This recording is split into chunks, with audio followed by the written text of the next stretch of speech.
The Stadium Heads Introduction Podcast, episode number 1 on the Sports Gambling Podcast Network is brought to you by Underdog Fantasy. Play their fantasy pickup for a chance to win 100 times the amount of money you can enter in NBA, MLB, UFL, MMA, NHL, golf, and much, much more. Sign up today at underdogfantasy.com using the promo code TCE SGPN to get 100% deposit bonus. Once again, that's promo code TCE SGPN for 100% deposit bonus.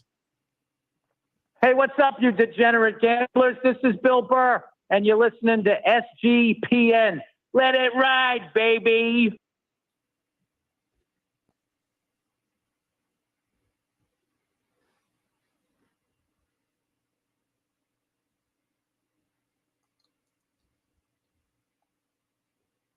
Have something new coming out. One thing that can be done in any case is education. More education and more informed people. That's the way it is with everything. The young ones, they ask me advice, and I always tell them, get as much knowledge as you can. Stadium Heads, man.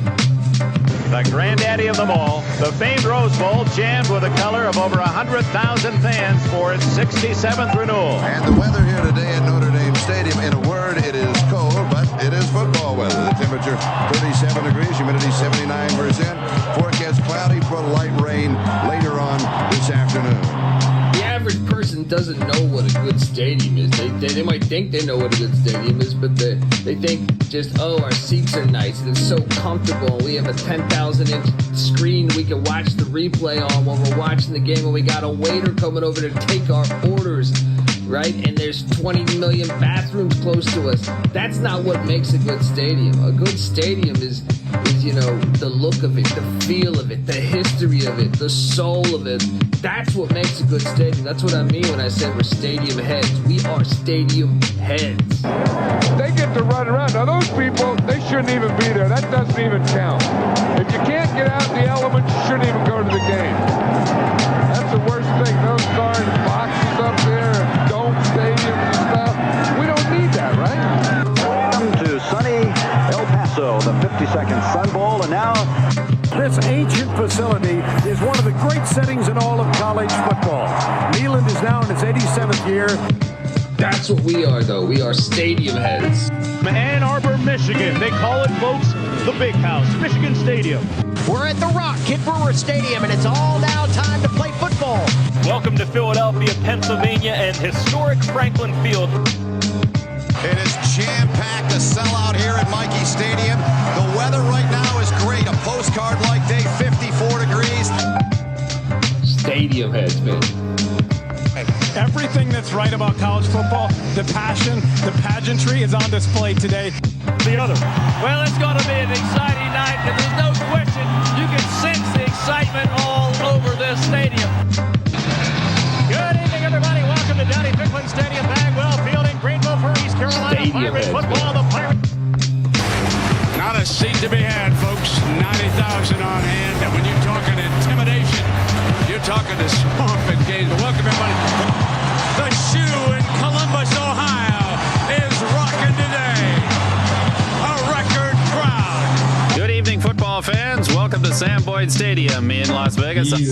I'm going to call them geniuses, knew to put a football cathedral underneath the shadow of a beautiful mountain range. And it's one of the best places. It's an ultimate bucket list stadium as far as I'm concerned. We are here at Death Valley, Clemson, South Carolina, the original Death Valley. Authentic, genuine, and pure. One of the enduring images in college football, Ralphie 3 leading the Buffaloes into Folsom Field.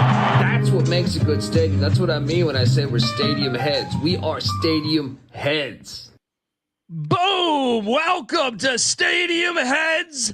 I've been excited to do this podcast for a long time, and as you can tell by that four-minute intro video, which might have broke records on an intro video, I'm delighted to be here, though, to break down stadiums and just talk stadiums. If you're wondering who the hell you're listening to, well, that is fair. My name is Colby Swig Database Dad, a.k.a. Pick Dundee. That's not a pick. This is a pick. He was raised in the land down under, where a man thinks on his feet, speaks with his fists, by his wits. When Dundee happened, he was a superstar. I'm probably drinking too much and celebrating too much and not sleeping. Would have killed a normal man, but no, that's gone. The medical advice I got from that was like being hit by lightning. Pretend it never happened and get on with your life. Yes, folks. I have been waiting behind the scenes. This, I feel like, has been like years in the making here. So excited to be here. Hopefully you're checking this out. YouTube.com/@StadiumHeadsSGPN. Get on over there. Hit that like, hit that subscribe button. Because as you see, I am joined by the real Stadium Head. Like I like stadiums. But this guy's the real Stadium Head, you know? He's been to, I think I even did the math pre-episode, 211, I think, of the 261 Division I college football stadiums throughout the years. You know, especially during the football season, you'll see him one night in El Paso, the next night in, at a UConn game. And then the next night, he's in Palo Alto. All right. He's to me just a guy that he is college football. He is a Stadium Head. Give it up for Michael Barker. How you doing, brother? Oh, man. Thank you. Thank you for that great introduction. It does feel like a long time coming. I called you in December during the NFL playoffs with this idea, and we had to get through March Madness and all these other hurdles, but we're here, and there's a little bit of a gap till the regular season starts. So I think this is a perfect way to engage people with some stadium talk. We're not talking predictions about games. We're not talking NIL, transfer portal.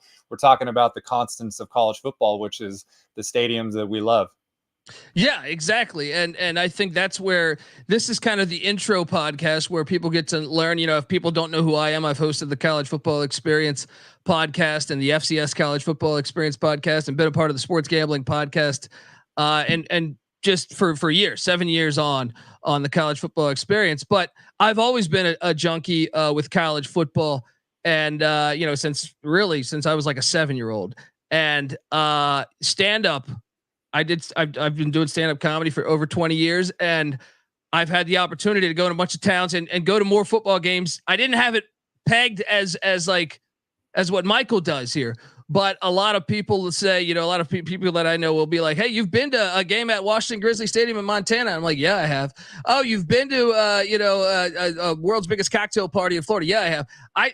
I've seeked these things out in my travels, but I've never pigeonholed all travel to college football, unlike you. So once I met you, which folks, this is me explaining how I met Michael. Basically, I'm just on Twitter and I'm like, man, who the fuck is this guy going to all these games? Who is this guy going to all these games? This is a couple years back. And I said, I just want to have this guy on the show because he's like, you know, at first I was like, man, is this guy a millionaire? Like, what the fuck does he do as a side hustle here? So if you're wondering how this show came to fruition, folks, a couple years ago, I basically just hit up Michael and said, hey, come on my college football podcast. And you know, now we're here with our own podcast, Stadium Head. Subscribe, you know, but Michael, explain to me how you even, you know, got into this essentially.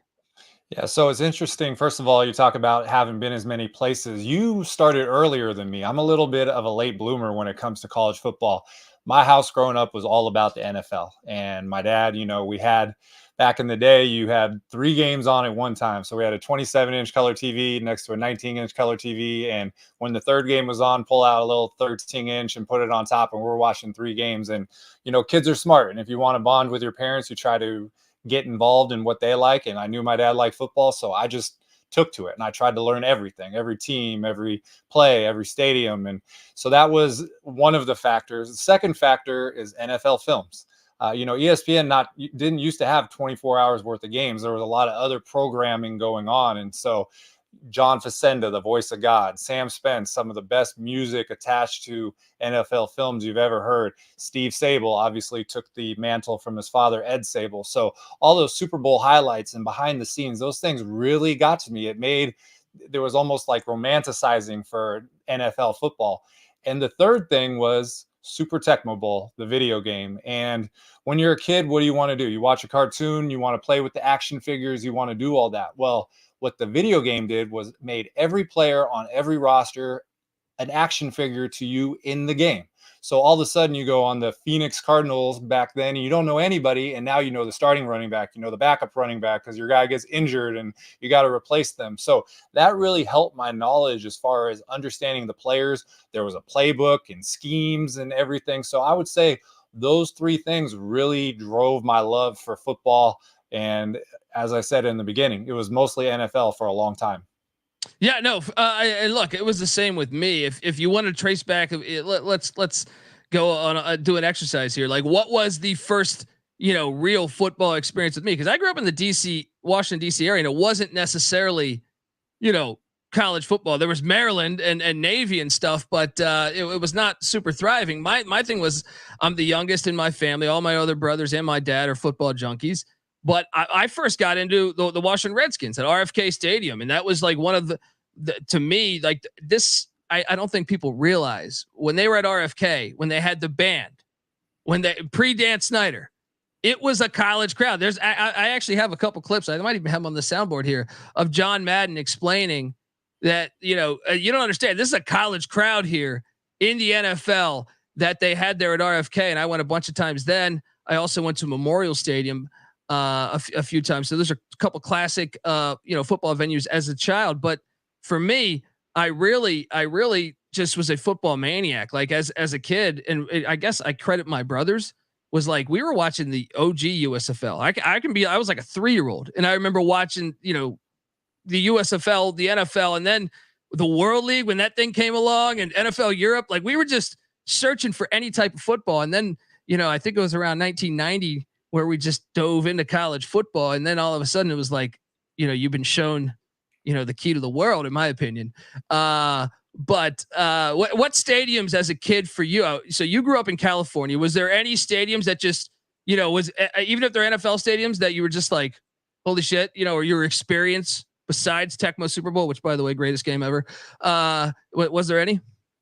Yeah, well, first of all, we were, like brothers from another mother because I was doing the same thing in California with the 49ers. And, we talked offline about the 1981 to 1994. The Redskins won 3 Super Bowls and the Niners won 5. I mean, that's 8 out of 14 years. It was really 2. And, you had the Giants win 2. I think the AFC only won 1 in 1983, the Raiders. And against so it was really, it was really a run. And so you were not only were you growing up with, impressionable watching football, but you were witnessing one of the best eras of your franchise's whole entire existence. So I got to do that. Some of the stadiums that they were all NFL stadiums. So I made a list of the top 5. So number 5 was the Houston Astrodome. Back then it was, and that's a Tecmo Bowl thing. You get Warren Moon, you get those 4 receivers and you go 90 yards and it's Curtis Duncan, Haywood, Jeffries, Drew Hill, and Ernest Givens. Did I already say that? There's 4. But dude, I talk about this all the time and I don't want to go on a tangent. I want you to get your other 4, but I make a stance that I'm not the biggest fan of dome football, but I'm okay. Like I really enjoyed it when there was just like 1. Yes. Or 2. And to me, the Oilers personified a dome team from the colors to the run and shoot that they were running back then. If there was a dome, someone asked me if you had to go to a dome, I'd be like, give me that Oilers early 90s, late 80s. But anyway, continue your list. But there was something to it. Yeah, the national championship was right next door at NRG Stadium. And about 2 hours before the game, I took a pic of the Astrodome and I said, look, there's still time to run all the equipment over there and play the game in the Astrodome, okay? Asbestos be damned, okay? We don't need to worry about that. But I felt the same way. Number 4 was Cleveland Municipal Stadium, Cleveland Browns. Watched those games, ugly stadium, tarry black roof right on the lake there. There was a famous play called The Mistake on the Lake. Windy, miserable. But you talk about the Redskins having a college environment and college fans. That dog pound was intimidating. Nobody wanted to play there. And there were some of the biggest games played when I was a kid watching at Cleveland Municipal Stadium. I mean, that place was amazing. That made my list too. That was the one. And to me, it's something about it. Like I'm one of these ones where I like football games on baseball fields because it's so much of part of the history of football. I know some people say, how can you like that? And I go, man, for 150 years, that was football. You know what I mean? So like, you know, that stadium in general, I feel like when you're watching a game there, whether it was, you know, I obviously remember the drive with John Elway or the wild card game against the Jets back in the day. But they always had like stuff on the field, like, you know what I mean? Like confetti or something. Like throughout the whole game, I always felt like there was paper and plastic trash bags blowing on the field. And then also the look of it, it looked like you were watching like Babe Ruth, you know, like just the way the columns were in the certain part of the stadium. It just looked very royal and classic to me. So that did make my list as far as like, I jotted down a few like the NFL stadiums that like stood out to me that I never got to go to that I would just love to. That was one. Anyway, continue on. Well, and you forgot the dog bones on the field as well that the Pound would throw. So that was another object that was on the field. Number 3, Soldier Field. It still exists, but it's, you know, a shell of its former self. They dropped a spaceship in the middle of it. You know, it's getting worse when they want to knock it down and put a dome or a, you know, so RIP, the funeral was already a long time ago. Soldier Field, obviously the 85 Bears dominant. Nobody wanted to play there. In the intro, you got a clip from John Madden talking about how amazing it is. And then they bridge the camera over to the suites and he says, that's not football. So Soldier Field, number 3. Number 2, Mile High Stadium in Denver. And I know that they built Empower Stadium or whatever it's called right next to it. But it's not the same. There was something about that place, you know, that tall Bronco wide in the end zone. Just the drama. You don't want to go there, not only because of John Elway, because of the environment. And there's been so many classic games. So Mile High, number 2. And then I'm a homer. It's Candlestick Park, number 1, below sea level. And we hear people talking about the field conditions. We can't play on this. We can't. The place was literally soggy every single game. And so beautiful. It was so beautiful. It was windy. And, you know, the story about Candlestick Park when they founded it was they made a visit during the day. And it was perfect. And they didn't go back at night. And they spent all the money and they built the stadium. And then the Giants, San Francisco Giants, also played there and they played a night game. They're like, what's all this wind? Where's all these seagulls coming from? So that was a place they checked one box, but they didn't check 2 boxes. So growing up, all those Joe Montana teams, Steve Young teams, the record at Candlestick was amazing. Even going out, they had some good teams, Navarro Bowman, Patrick Willis. So those are my 5 that I put up on a pedestal growing up. Yeah, no, I think I would all of those, you know, Lambeau, because the Packers were so bad in the 80s. I feel like that I really started to pay attention in the 90s, but all the other ones you mentioned, the one thing I would throw in the vet also, because I feel like as a Redskin fan, you go to play a Veteran Stadium in Philadelphia. And it was just it was a place you get your ass whooped. You know what I mean? Like it was just not only as a fan, if you go in for the opposing team, but I felt like it was just the hardest place to win. I know like we had a rivalry with the Cowboys at the time, but those stadiums to me, you just mentioned Soldier Field, like they did that remodeling. I think it was like the late 90s that really butchered it. But now they're thinking about going to a dome. And I just, the thought of George Halas to me in a dome just breaks my heart. I just couldn't imagine his thoughts on that. But, you know, I tried to be optimistic about the future of football, and the NFL to me has kind of removed itself. You saw Arrowhead. I love Arrowhead Stadium too. That's one that to me would be a bucket list one. They're planning to do a dome too. Now that one's, I don't think it's finalized yet. I think the Bears one's a wrap, but I think it's going to happen in Kansas City. I saw their proposal in the past 2 weeks. Am I crazy? I know we think alike here, I think, but why would they remove all their soul from the league to replace it with these, you know, they're all the same stadiums. You know what I mean? Like they're all like, I went to the Cardinal Stadium. I went to Ford Field. I've been to both of those. I can't tell the difference. I can't tell the difference in the experience. So like I'm worried about the long term, like the NFL that I grew up on, NFL Films. Like there's something to it, man. There was a soul to it, but that's why to me, if you feel like me or perhaps Michael, that's what college football then lends to you. They have that for the most part. They haven't ruined that yet. But do you think I'm onto something there? Yeah, so behind the scenes here, this is kind of where our conversation is going on our outline is, what made you disillusioned with the NFL? And it's all the things that you're talking about. When you're growing up and you see it a certain way, Super Bowl 21, Giants, Broncos, Rose Bowl, 100,000 people, perfect outdoors. You know how it is in Pasadena with the San Gabriel Mountains. It starts in the sun, then it goes to dusk, and it's perfect. And I just can't imagine anybody watching that game and go, you know what would be better? A smaller crowd inside a dome in Los Angeles. So you're right. And I think what happens is a couple things. Number one is the commercialization of something. Two, the prize of a Super Bowl is so big that people will, they're talking about Chicago Bears literally building a stadium to get a Super Bowl. You mentioned Arrowhead.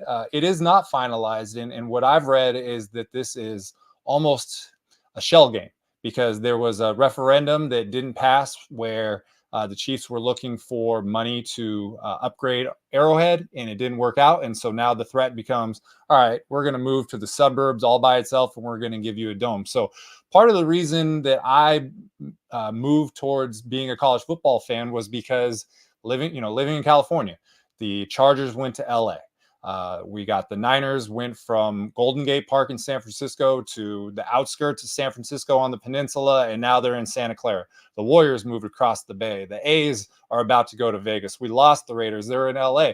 So I always say you're never going to hear Alabama say, hey, if you don't improve Bryant-Denny Stadium, we're going to move the University of Mobile. Like, that's not going to happen. So all those things coming through, they really steered me towards looking for an alternative. And in college football, that alternative had all the things that I was looking for: history, culture, 100-year-old stadiums, skin in the game. When you have an NFL franchise, I bring up In-N-Out Burger because we're in California. Why do I care about the In-N-Out Burger in Orange County selling more burgers than San Bernardino? Well, that's what you got to think about when you do in the NFL. But in college, you have skin in the game. You graduated from there. You have a child that goes there. You're an employee. You're a donor, all those things. So when you go to a game, you're surrounded by people who actually care and actually are invested.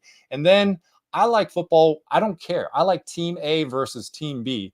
And a lot of times in the NFL now, they market it based on individual matchups. Now, it was cool back in the day when people changed teams every 7 years or 10 years, but you can't have a grudge match every year when people are trading. So when you watch college football, even if you're into it, you don't know a lot of the players. And so you watch the game and the ball rolls out and they kick it off, and all of a sudden you're like, hey, that running back's pretty good, or that wide receiver, and you just get into it. So all the things, the issues with the NFL, and then just the obvious superiority of college football, those all played a factor in me switching 180 degrees. But you always had the education, like you knew Bryant-Denny Stadium, had been existing for so long or wherever. And then you just decided, like, what was that turning, like how recently was that? And then when did you gain that knowledge?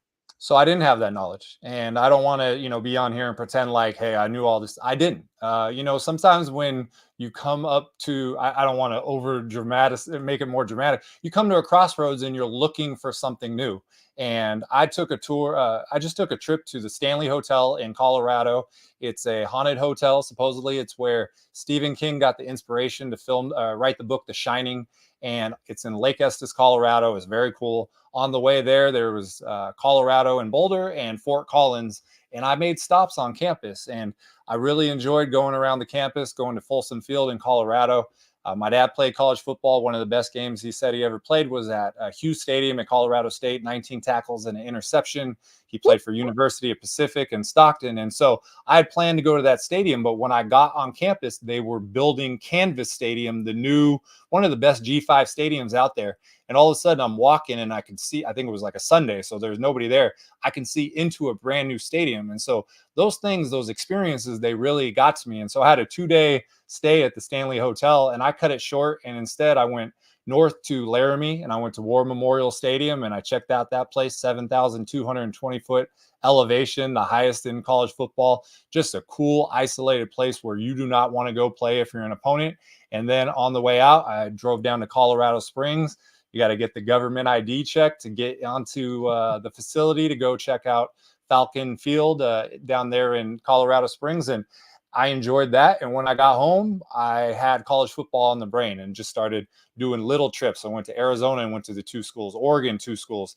And then that year, the natural progression, I started traveling to games. So it was a combination of everything, but really it didn't even start until 2017. Yeah. And what, over 90 games last year, right? 90 on the button. 90 exactly. Yeah. Wow. Remarkable. And yeah, for me, like college football was, like I said, I guess I'm not that surprised because you grew up in California, where I guess the college football culture is not as strong as not in DC though, for me either. Like it was one of those things where we were just football craved, and whatever we could get our hands on regarding football, we were getting our hands on. But I just remember, bringing in, like you touched on, bringing in TVs. I had my grandmother's like black and white TV with bunny ears that could pick up Marshall football games. And back then they were in the FCS. So we would get 3 going, and we just dove into college football. And I feel like me and my brother NC Nick, who hosts the College Football Experience with me, we just all of a sudden were shown, like, to me, at a very young age, 8 or 9 years old, we're like, and we still liked the NFL. We still liked, spring football or whatever. But after that, it was over.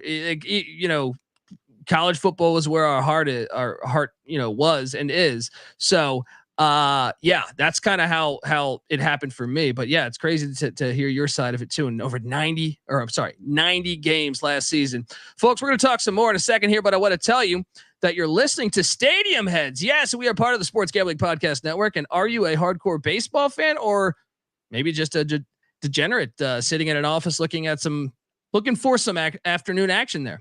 Either way, you'll want to subscribe to the MLB Gambling Podcast wherever you get your podcasts.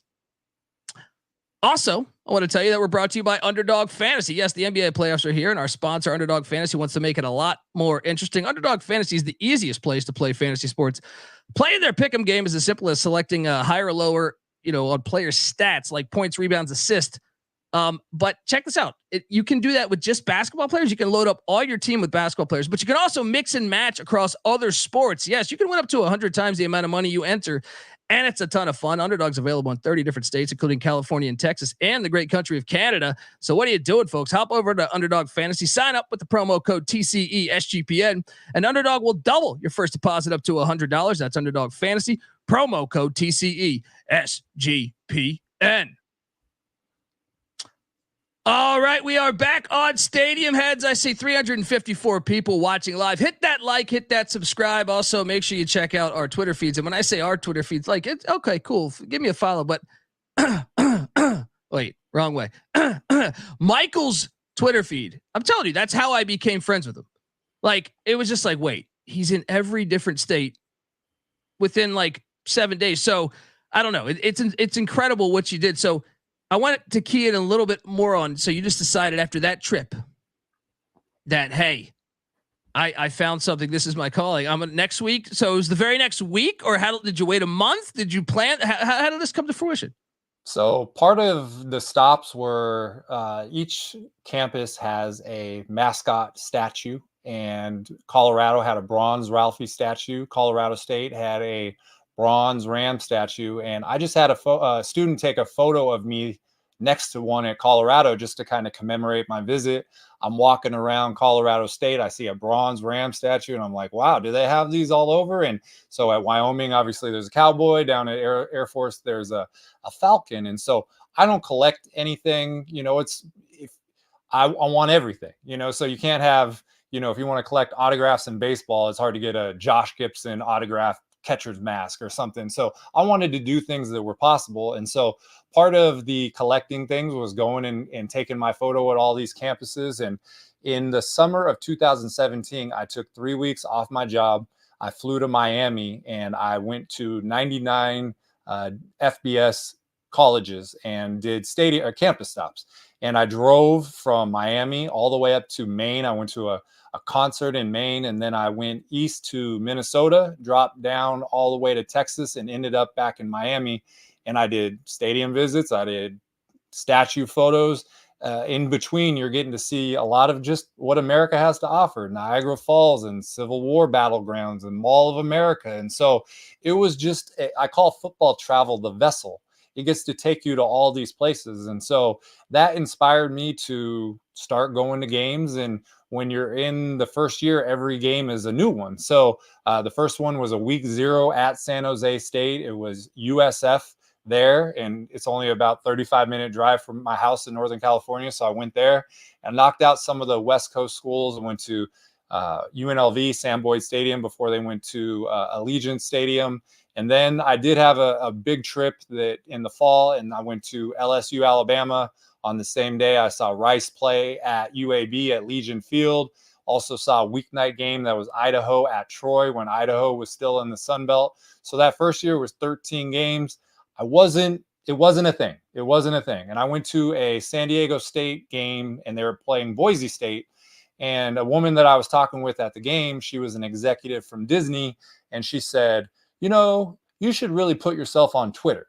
And I said, oh, what's that? And so the next week I joined Twitter, and I remember the game I was going to was Nevada versus Air Force in Reno. And I tagged both. I think it was my first tweet. I tagged both programs, and I said, I am coming. And I got no response. And I'm like, what the hell is this? Why aren't they responding to my? I had no idea how it worked. And then, I figured it out, started going to games, and 2017, 13, 2018, 30, 2019, 50, still did 42 in the COVID year. 2021, it was 29 games in the spring FCS season. And then I did 52 in the fall. So that was 81 in the calendar year. 2022 did 77 or 75. And then last year we did 90, and we upped it and beat the record. So that's kind of the background, just making a trip, expanding my mind, doing a couple campus stops. This is the 8th year, and almost 40,000 followers on Twitter, and I'm very grateful. And I love sharing my experiences with people. I would not be doing this anymore if it wasn't for social media. So everybody, their reciprocation and getting to meet people at games, it really means a lot. Unbelievable. Think about those numbers he just said. I think Lou Holtz got something to say about that. Well, I don't get But no, that's what I wanted to do this podcast. And I know this is like the intro podcast. So you're probably wondering, maybe if you're out there, what the hell am I listening to here? Well, Michael's telling his story on how he got into it. I'm telling you my story of how I got into college football. But this is something we're going to do once a week. And when the season starts, obviously Michael's travels are insane. He's travels more than fucking Mick Jagger. So, you're going to get updates. We're going to talk about all those experiences. But in the meantime, what's great about this is you have college football provides this thing of all these great stadiums, and maybe you're not educated on them. Like I wasn't educated on, I feel like me talking to Michael, who's been to all of them.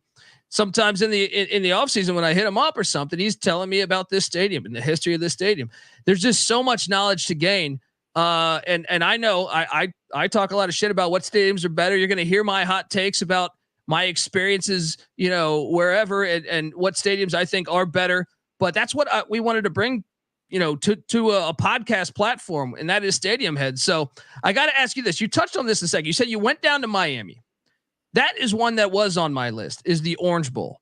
Now, if you had a perfect world, if you were God in this world, what stadiums would you, don't worry about money, just what stadiums that are now gone would you, I know you kind of hit on a couple of those, but the Orange Bowl to me is one that, like, I always thought I would go. I just didn't think they would destroy it. But anyway, is there any others besides your list that, like, you would sit there and say, fuck, I would pay money to have that thing there, or to go visit a game there this weekend, but it's no longer around? Yeah, so I have 3, and they're all college football. The pro ones that are gone, that goes without saying, but I feel like I've evolved since then. I went to Candlestick at the end, and there's things that you got to do. I went to the last game at Jack Murphy / Qualcomm. It was the 2019 Holiday Bowl, and I walked out of there, and I always blow a kiss on the way out, and I had no idea. And it was the last game, and it was knocked down. So those things happen. But the 3 in college football, let's just start with the Orange Bowl, because, well, first of all, what my criteria is it replaceable? Okay. And there are places right now that are in stadium purgatory, because what they decided to do was knock something down without a backup plan. And most of the time this happens in a major city where real estate is either very expensive or limited or at a premium. And you don't want to be too dramatic, but if you knock it down and put something else without a backup plan, there's going to be repercussions. And the Orange Bowl is a prime example. Anybody in the late 80s, early 90s watching Miami Hurricanes, Florida State, wide right 1, 2, and 3, those were the best games of the year. And Miami had national championships and mystique, and they, teams would go play them in the Orange Bowl, and it would be a home game there. And even if the team was, Nebraska was undefeated, they couldn't overcome that in a lot of situations. So the contrast of knocking it down, and I will say this too, a lot of times I'll tweet out photos and ask people opinions on stadiums, and one of their responses will be, that place is a dump, or that place was a dump. Well, you have choices, okay? One of them is rehab it.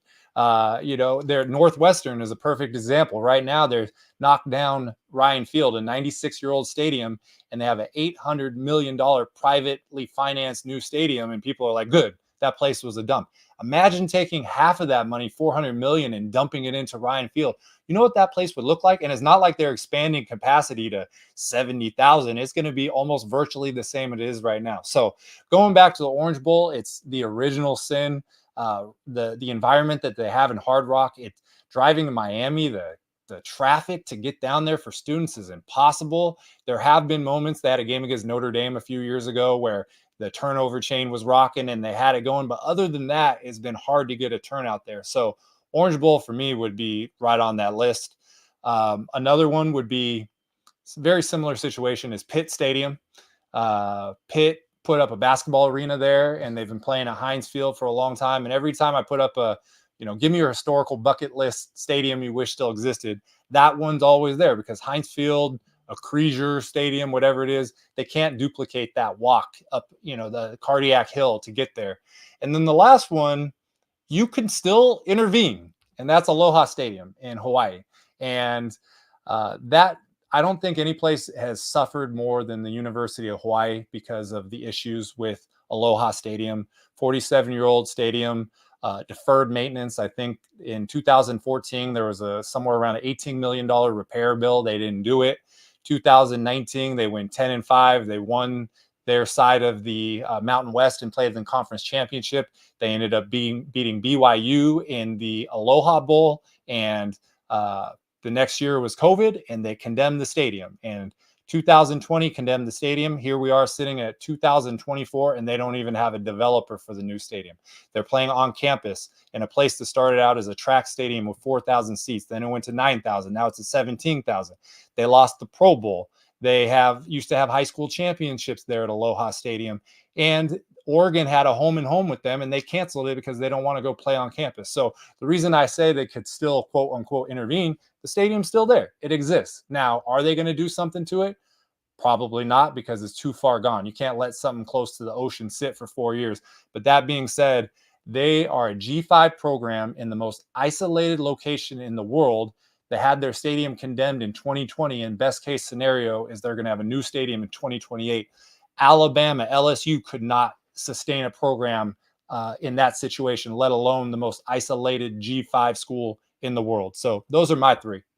Yeah, no, and you had that's a great point with Hawaii, but you had two of my three. I had the Orange Bowl. To me, that's one where I still can't believe it.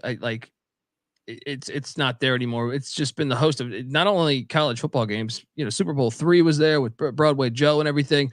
I had Pitt Stadium as well. I did not think about Hawaii, and I should have had Hawaii on there, but I had Archbold Stadium, Syracuse's former stadium, where they were, the only time they've ever won a national championship was there, but they also had a much better winning record throughout those years at Archbold Stadium since, they left, I think, in 80. I think the Carrier Dome opened in 80.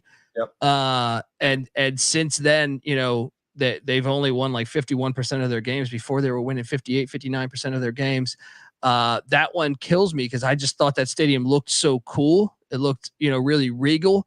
And then I thought they have, a huge home field advantage being that far north, and they butchered that for a dome. I understand the fan thing, but back to what you just said, about people saying that's a dump. I was talking about the Cotton Bowl this offseason, and someone said that's a dump. Now I'm glad to see that they're going to be, I just saw they announced that they're going to, invest some money in getting the Cotton Bowl figured out. But to me, if you're looking what type of fan are you? Because like, to me, if you're looking for like a comfortable seat, yes, the Cotton Bowl is not for you, but to go watch a game in an awesome environment where it just feels eerie and you can feel the history of the game. That's why I like the Cotton Bowl.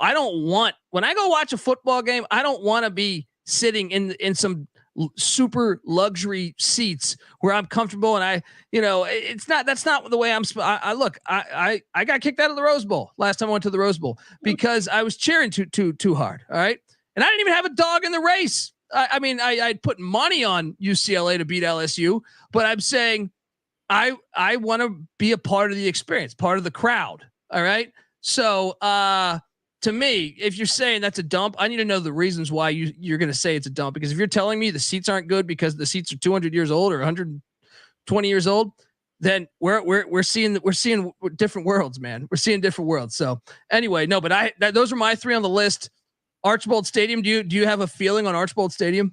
Oh, I wrote an article about it a few years ago about historical bucket list stadiums. Imagine playing outdoors in Syracuse. It would be miserable for opponents. Even in the FCS, you had North Dakota State was playing outside, North Dakota, South Dakota, University of South Dakota. So you always want everybody in an ideal situation to play original football. I know that there have been a lot of years where Syracuse has been good with, the Donovan McNabb era, and that place is supposed to be rocking and one of the most intimidating, loud environments to play in that small dome. I've been to a couple games there. It hasn't been in that environment. So, but 1980, they made that decision.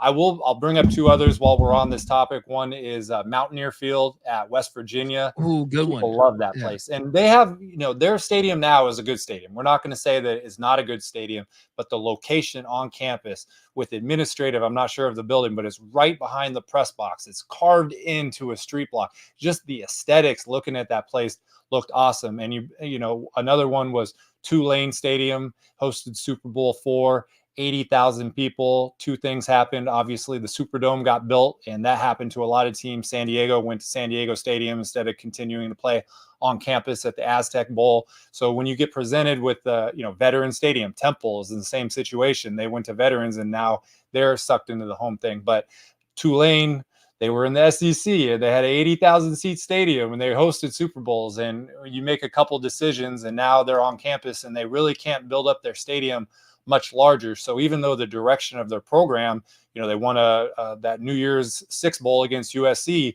and they got a good new coach and Coach Summerall. Like, they are a potential to possibly be a P5 team, but they have a very small stadium, and I'm not sure how they overcome it. So those are two more: Mountaineer Field and Tulane Stadium. No, and those are great ones. Mountaineer Field, 1,000%. I agree. But like, one thing that I'll say about Syracuse that would, like, back then they were playing in the Big East. Now they're in the ACC.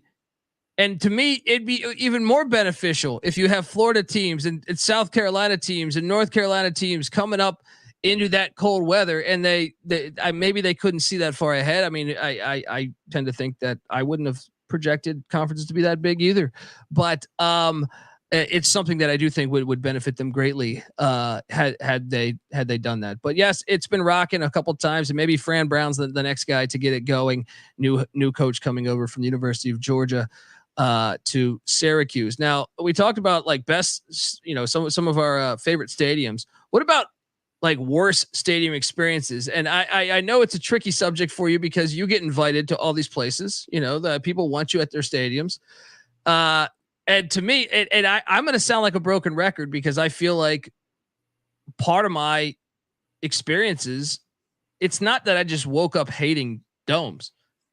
It's I went and experienced them. And I go, what the I went to the UCF LSU game in Phoenix, Scottsdale. Yep. I forget what bowl that was, but it was a Fiesta. Yeah. Okay. Obviously. Right. And it was a good game. I mean, UCF, it would have been a lot better had their starting quarterback, who was a Heisman candidate, not, tore his ACL. Nope.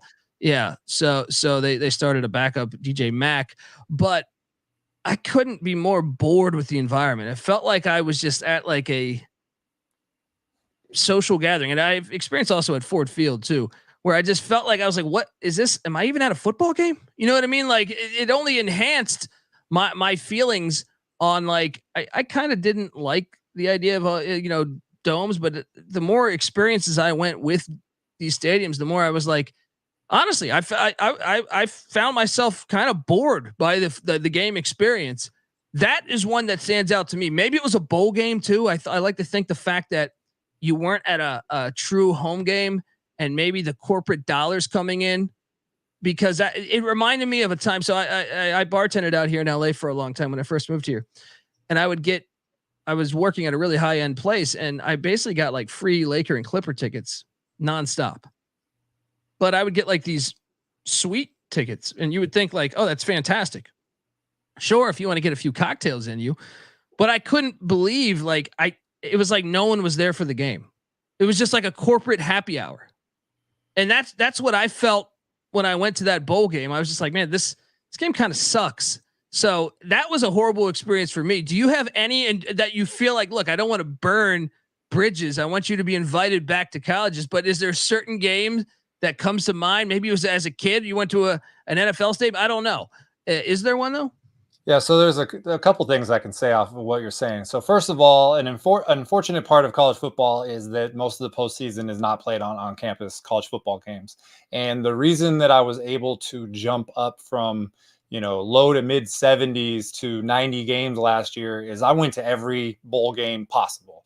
I went to Raymond James Stadium. There was a Miami FC soccer stadium, FCS or D2 bowl game I went to every single one, and that will get you there. And a lot of those, they felt like chores. They felt like work because of the environment that you're talking about. Second thing that I say, and I say this in a joking way, but I call the press box jail. And the reason is because if you're a football fan, yes, you talked about stopping in the suites and getting something to eat and getting something to drink. You're not allowed to cheer. There's a giant pane glass window between the action and you. It just doesn't feel the same. So I appreciate the credentials. Most of the time I'll email someone and I'll say, I just want to be able to maneuver through the stadium. So whatever that credential looks like, that's what I want. And sometimes, they'll give you that. Sometimes they'll still give you a spot up in the press box if you want to come and check in at halftime, which is great. But if you're wanting to experience a game authentically, firsthand, immerse yourself in the crowd, the suites and the press box just don't provide the same experience. And so to answer your question, I don't want to call it a cop-out answer, but it fits the narrative here, which was the 2023 national championship game, TCU Georgia at SoFi Stadium. And it rained like hell in LA that day. And, they had this whole outdoor village plan. First of all, they weren't letting you tailgate next to the stadium. And now I don't know if they let you do that with the Rams and the Chargers, but I know specifically you weren't allowed to. There's a lake outside SoFi, a little man-made lake. They found a body in that lake too recently. Did they? Anyway, continue. I'm sorry. It might have been TCU after the game, But that national championship and I went to the Fiesta Bowl where TCU beat Michigan. So I knew how excited TCU fans were coming to that game. I think it was $1,000 to get in there, and Georgia obviously throttled them in the game. But what was so miserable at that place is SoFi Stadium is not a dome. It is a canopy is what I would call it. So the roof covers about 90% of the stadium. The other 10% is exposed.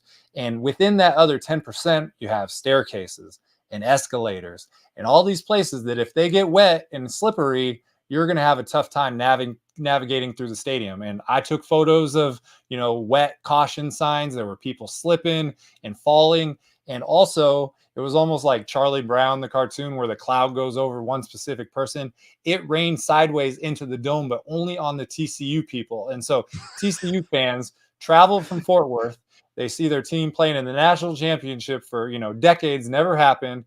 And they paid $1,000 and they are in ponchos getting rained on, losing, 63-7 or whatever the score was. So it wouldn't have been a pleasurable experience being outdoors anywhere, but just being in a place, because obviously the Rose Bowl is down the way, which has held plenty of national championships and big football games, but just the contrast of this $6 billion stadium that got the Chargers to leave San Diego to come be co-tenants with the Rams, who left St. Louis. This place, in my opinion, is marketed as supposed to be the solution to everything. And it was the most miserable experience that I've ever had at a football game. And it's the national championship. So there's a lot of people who say college football is a regular season sport. They're taking on this 12-team playoff. They're trying to change certain things. But that is an Achilles heel of college football, where we spend all our time 3-4 months playing on campus at these historic, awesome venues. And then we wind down the season in, random NFL dome canopy stadium that just doesn't feed the soul of a college football fan. Amen. Look, I wish, and that's the 12-team playoff. The first, the bye for the first 4 teams. We're going to get some campus games. Thank God. But I still think sometimes, even if you're going to do it on neutral sites, do it on neutral. And I know that the corporate dollar is coming in, and that's why they're played at these ridiculous stadiums. But how great would it be if we just moved it around between classic stadiums, between, whatever, the Sun Bowl, the Rose Bowl, just bounce it all around the country. You could do it. There's enough great stadiums out there. But yeah, I've been to SoFi. I didn't go for a football game, but not the biggest fan either. And any place like SoFi or the place in Vegas where you have like DJs and stuff and waiters, I'm out. On like a football game, I'm out. If you want to go see AC/DC, maybe it's all right. But anyway, let's talk about a little bit about your schedule, because one of the things I find about your schedule is especially throughout the season, it's remarkable, man. It's like AC/DC's. Like, I could put yours next to AC/DC's, and I actually think yours would be better. But I know you just went to a spring game, because I think you tweeted out something regarding what you were at San Jose State, correct? Yeah, so this spring I went to Indiana University spring game, and that was on a Thursday. And then I went to Wrigley Field on a Friday, and then I went to the Notre Dame spring game the next day.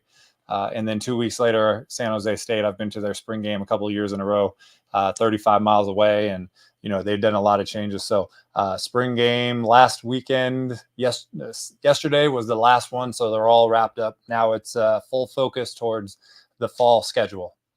Yeah, and I feel like moving forward, you're gonna have to like really dive into, if you want to go to spring games, because Lane Kiffin's at Ole Miss, they played tug of war. This is the new thing. You don't want to showcase your players because they get stolen in the portal. So you do anything but play football. So it's gonna too, right? Yeah, it's gonna be tricky. And look, if I was like ECU's head coach, I'd be like, hey, spring game will not be televised. Or, I wouldn't even risk it just with the camera phones. You know what I mean? I wouldn't even risk it. I'd be like, no, we're not doing anything. That's a good point. But yeah, but look, I know the season's, sneaking up on us. This is May. It's magazine month, even though I know I've talked, we've had Phil Steele on our show a bunch of times, and I've talked to some of the people doing magazines, and it's been quite the challenge with the ruling in West Virginia back in December about now multiple transfers. Doesn't matter. You can transfer. So I did talk to one of the editors of Phil Steele's magazine, and he was telling me, he's like, the problem is we don't have rosters. He was like, normally we have rosters, but anyway, look, the point is the season's coming. The magazines are coming. We're getting Phil back on the show soon, but we're like 3-4 months away from the season kicking off. I'm going to show some people what your week 1 is looking like, because this is what I just find amazing right here. And I know that we have a couple TBDs, but let me see if I can figure this thing out right here. First I want to drop this right here, and let's go straight into this right here. Wait, I'm sorry. That's the wrong one. This one right here. Look at this right here. This is what he's doing. So week 0, Michael is going to be in Reno, Nevada at McKay Stadium, 58-year-old stadium. I put the years there. And once again, you can watch this episode, folks, youtube.com/@StadiumHeadsSGPN. Get on over there, hit that like, hit that subscribe. I see 443 people in here right now. Hit that like and subscribe. SMU at Nevada. That's a week 0 game. There's only I think 5 or 6 week 0 games on the schedule right now. So then the next possible college football game is Thursday, August 29th. And this is what I love about you, man. You're not targeting, there's some great games. Colorado, North Dakota State is at Folsom. We love Folsom Field, right? You got North Carolina taking on Minnesota. You got they just moved the Coastal Carolina Jacksonville State game. Michael is going to Monmouth at Eastern Washington, which are two good football programs historically there in the FCS. Tell me about why you chose that one.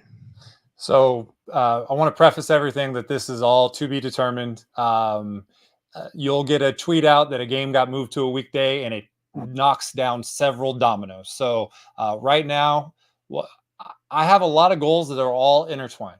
And one of them is I've seen a game at every FBS stadium. That took me 5 years to do. I'm at 78 of 128 of the FCS. And I need to, in order to reach my goal of seeing all 261 Division I schools for a game in a 10-year period, I need to average 17 FCS games per year for the next 3 years. Last year, I did 17 games and it worked out. And when you get a FCS school playing on a weeknight, that's one that you really have to take advantage of. And when you're thinking about on a weeknight with a slate of big games that you're talking about, what would be something that would draw eyeballs off of North Carolina at Minnesota or these other games that you're mentioning? It would be a very unique stadium or field. And Roos Field is the Inferno. It's the only red turf out there. 2 years ago on the opening Thursday in 2022, I went to Estes Stadium at Central Arkansas, and they call that the Stripes. It's the purple and gray turf down there, and people were fascinated by it. And another part of this is travel logistics. Being in California, you can fly up to Spokane, and Eastern Washington, Cheney is only 25 minutes away. So it's easy. Then if you're going to go, we haven't got to it yet, but the next night would be Stanford. You just fly back down to San Jose, go to Palo Alto, you're right there. So there's a lot of factors that play into it. And even the Nevada game, the reason I'm choosing Nevada game is twofold. One is I haven't been there since 2017.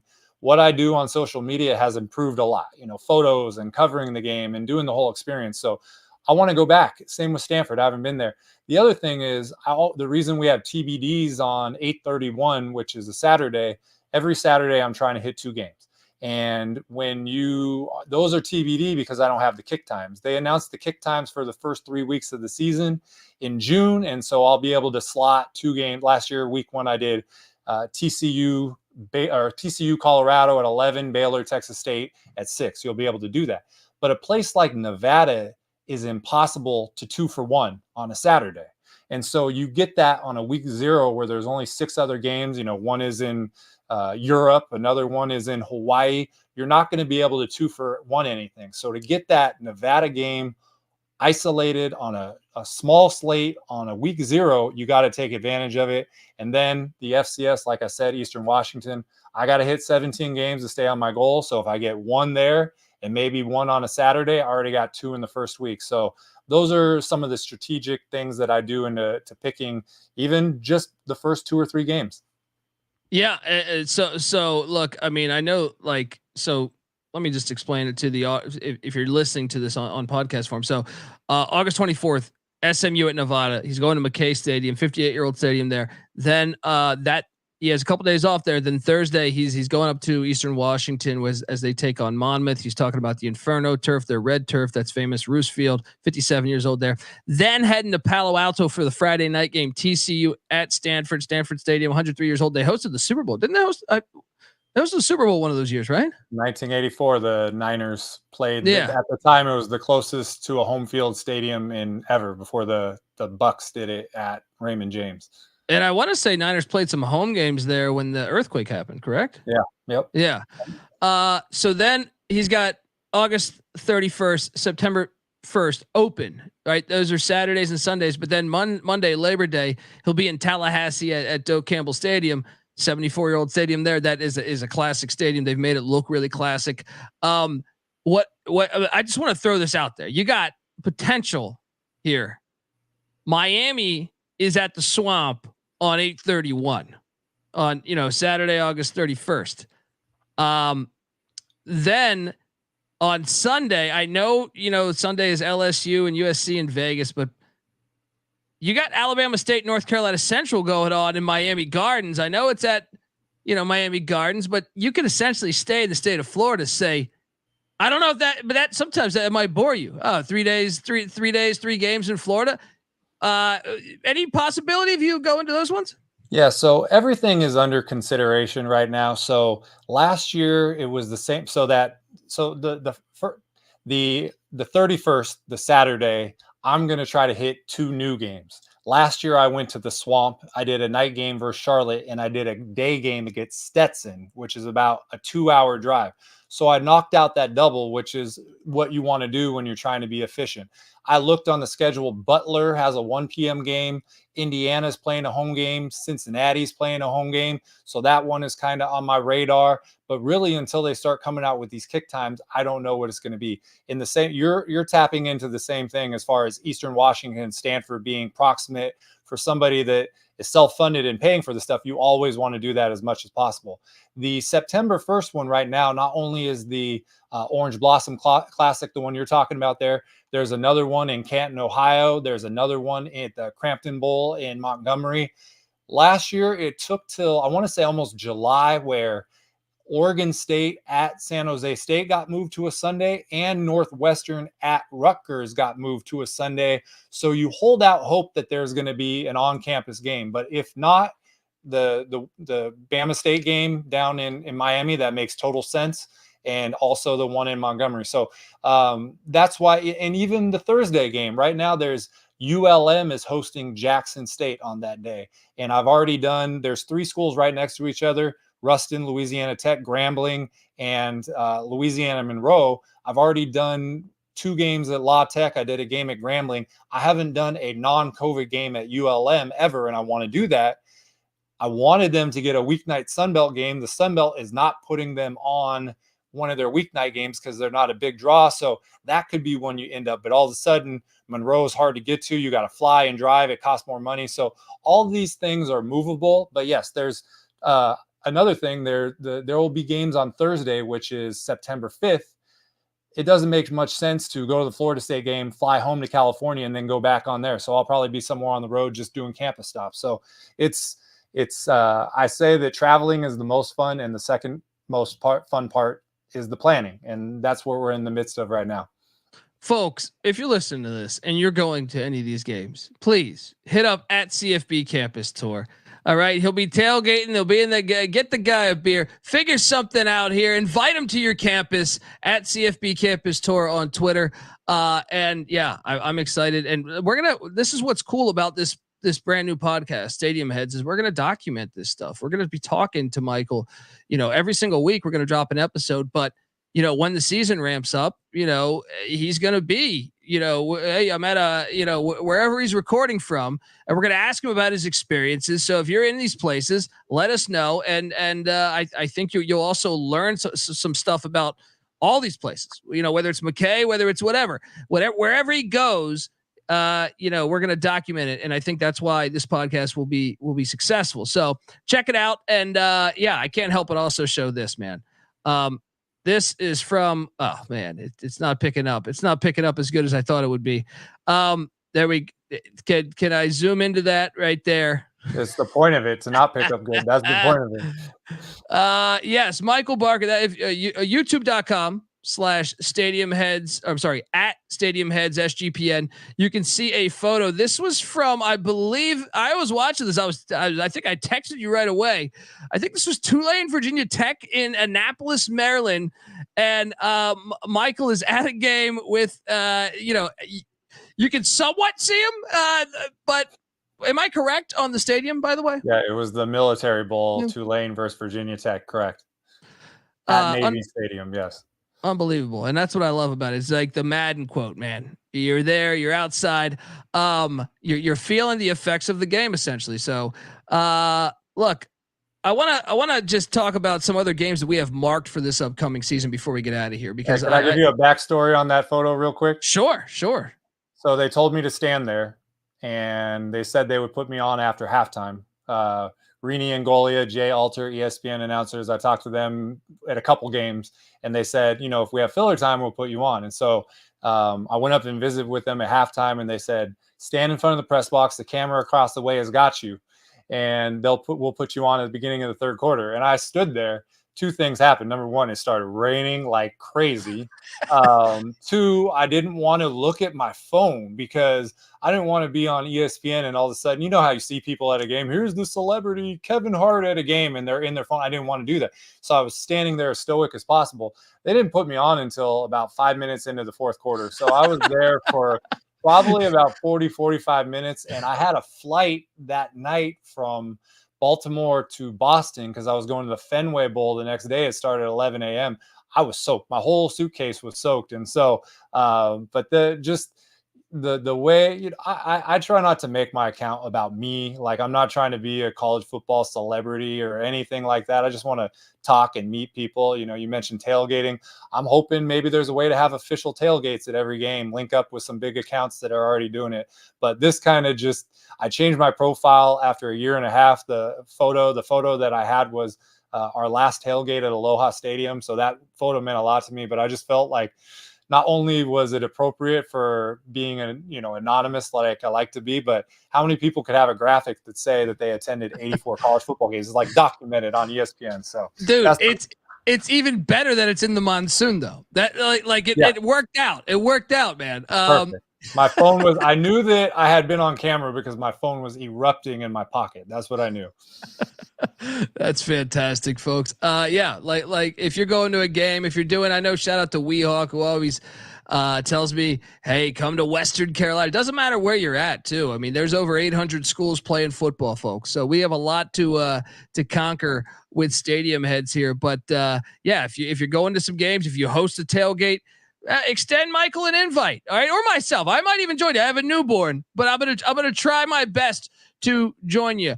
But look, okay, let me jump back now to regular stuff here. But yeah, so some of the games before we get out of here, I want to touch base on some of the games that, you know, each season offers to me unique games that we don't see that often, and or we haven't seen in a while. One of the things that I will say, kudos. I know a lot of people think, "Oh, Kobe, you're talking trash a lot about the current day of things." I'm like Clint Eastwood, get off my lawn guy. Apparently, I think it's been cool to see college football kind of dive back into home and homes. For a while, they were doing a lot of these, like, you know, games at Jerry's World or at Mercedes-Benz in Atlanta. And I know they still are with Clemson and Georgia, which still makes no sense to me, but I'm not going to talk negatively. I'm going to talk positively about some of the ones. I'm glad that we have some home and homes out there. You see Alabama going to Wisconsin. You see a bunch of other Texas going to Michigan, stuff like that for this upcoming season. But I'll be honest, the one that I have circled number one for me, as maybe just a college football guy that I loved my Thanksgivings or Black Fridays with Texas A&M. So like that was the one when I saw that back on the schedule. Like, look, I'm not a big fan of all this realignment stuff, but like at least with Texas and Oklahoma going to the SEC, they get to rekindle that rivalry, and also the Arkansas one. So I'm not as angry at that one. The Big Ten one, and the ACC ones, I'm like, what are we doing here? Now, Texas A&M, I'm glad they put it the final week of the year. That is one right now where I feel like if I have friends at Texas A&M. Shout out to Cameron Kerr, did our graphics. He's a Texas A&M grad. He showed us around. I've got to go to Kyle Field and you know, go inside the stadium. I got to be on the field during a game. It was awesome. I'm so glad that this game is back. I think if I had unlimited money and no matter what, you know, I had a jet, everything I think that would be the game that I would choose most on the college football schedule. A few others that I noted that like stood out to me. To me, you can never go wrong with the backyard brawl. And unfortunately, after this year, it's not going to be played for 3 or 4 years, which is a sin to me. It should be every year. So I put that on the list. I know it's at a pro stadium there at Heinz Field, which like I want Pitt Stadium back. It's Pitt Stadium's in the intro to this very show. And then I keyed in on some other ones like I how about the University of Florida playing Miami in the Swamp and UCF? I think both of those would be great considering the animosity between fan bases. So those are a couple that I circled. Did you have any that really caught your eye that you're going to try to maybe go to, or just in general, you're just glad it's on the schedule? Well, a couple things. I believe that the Backyard Brawl is at West Virginia this year because it was at Pitt last year. So I believe that it is there. So that would step it up as far as wanting to go there. I agree with you with the Texas A&M game. They hate each other, and you're going to have to actually know somebody to get to that game because the ticket prices are going to be insane. Last year, I really wanted to go to Ohio State at Northwestern, or not at Notre Dame. And the cheapest ticket was like $600. And so I didn't go. I ended up going to Charlotte at Florida in the Swamp. It was like $21. And I still got to see the Swamp and Tom Petty and the whole thing, but I want to go back. So sometimes a game is going to be so cost prohibitive, you can't be there. But the fact that they haven't been able to play and you have so much, I mean, you feel it on Twitter, Kyle Umlang, shout out to him with the 101 Aggie facts, just every Thursday spitting them out. So that one is huge. Another one was Ohio State or Oregon. That should be a great game. I know that during COVID, Oregon, or they were supposed to play, and also Washington was supposed to host Michigan. Those games got wiped out. And even in the first week of the season, I think Notre Dame at Texas A&M is a crazy game on the schedule. Week 1, hopes eternal. Kyle Field opening night is going to be insane. And to have Notre Dame, who travels very well, is a great opponent. And then ones that jump out at me for scheduling purposes, there's a strategy behind it. Anytime, as far, we talked earlier about FCS playing on a weeknight. Anytime you get a P5 playing on a weeknight, you got to take advantage of that. So Kansas State has a game September 13th against Kansas State. Utah is playing at Arizona State on October 11th. There's Houston at Arizona November 15th.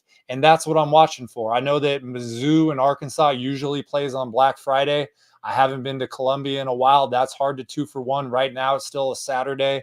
I'm expecting that to get moved to a Friday. So there's a bunch of them. And, the cool thing about college football is we know we have them pegged. And then 6 weeks into the season, all of a sudden, an unexpected 5-0 matchup is there. And that's where we want to go. And look, I can't harp this enough. Like, and even more so, if TV execs are going to have Rutgers and UCLA in the same conference, which basically means TV execs are calling all the shots. Well, if you're going to do this, I say you sprinkle us, like we said, over 800 college football programs. I know you're talking D2, D3, NAIA, stuff like that, but we know there's 261, I think, right? D1. Spread those things out. Okay, you got the NFL Monday Night Football. Okay, that gives you a lot of other days to give us multiple college football games. And if I don't think attendance is a real thing these days. Like, yes, attendance always, like, it's more money, but with TV, the contracts are so big now, they don't care about attendance. You know what I mean? It's like Miami's hosting Virginia Tech on a Friday night. I don't think that's a smart scheduling idea for the University of Miami. They're clearly not caring about attendance, in my opinion, by putting it on a Friday night. They just are simply listening to the TV exec. So if you're going to do that, then I think you should have games, 2 or 3 games Tuesday, Wednesday, Thursday, Friday, Saturday, load it up. I mean, obviously Saturday's got 1,000, but I don't know. But yeah, Notre Dame heading to College Station is another one that I think is awesome. Not only that, you have Mike Elko, who left Notre Dame as a defensive coordinator to be the defensive coordinator at Texas A&M. And also you have him taking on his former quarterback, Riley Leonard. So it's a lot of, and next year they go to South Bend too. So it's fantastic. Home and home. That is college football, folks. And this is Stadium Heads. This is our first podcast. Obviously, to me, it's going to become a little more, it's going to get smoother. It's going to get smoother as we go along because obviously, the season starts up in a couple months, but we're going to preview and talk about all of Michael's travels. We're also going to talk about his history of the stadiums, what makes people a stadium head, because, I think I've already kind of keyed in on that. All right. When I was talking about the Cotton Bowl earlier, But folks, everyone get out there and give us a follow. Like I said, I see 492 people watching this. This is episode 1 and we have many more planned. So let's go. Every single week we will drop an episode on Stadium Heads. Myself, Michael, we're going to have some guests at some point come on and talk about their experiences, their travels. Maybe they're the person behind building the stadium. Who knows, right? We're going to get behind all that stuff. And that's essentially what this podcast is to educate you too on what places we like, what makes college football so unique and why we love it. So everyone get out there and give Michael a follow on Twitter at CFB Campus Tour. I'm on Twitter at TheColbyD. And remember, youtube.com/@StadiumHeadsSGPN. Every single week you can watch it, but also if you for some reason you're out on the road, all right, maybe you're like Michael, going to 35 games, sleeping in your car in Little Rock, something like that. Spotify, iTunes, wherever podcasts can be found, Stitcher, doesn't matter. Stadium Heads podcast. Excited to do this first episode with you, Michael, and looking forward to the future, folks. Until next time, this is the Stadium Heads podcast. You better start thinking about yours, and we out of here. Have something new coming. Okay, ladies and gentlemen, in any case, education is more informed. That's the way it is in everything. The youngsters ask me advice, and I always tell them, get as much knowledge as soon as you can. Stadium Heads, man. The granddaddy of them all, the famed Rose Bowl, jammed with the color of over 100,000 fans for its 67th renewal. And the weather here today at Notre Dame Stadium, in a word, it is cold, but it is football weather. The temperature 37 degrees, humidity 79%. Forecast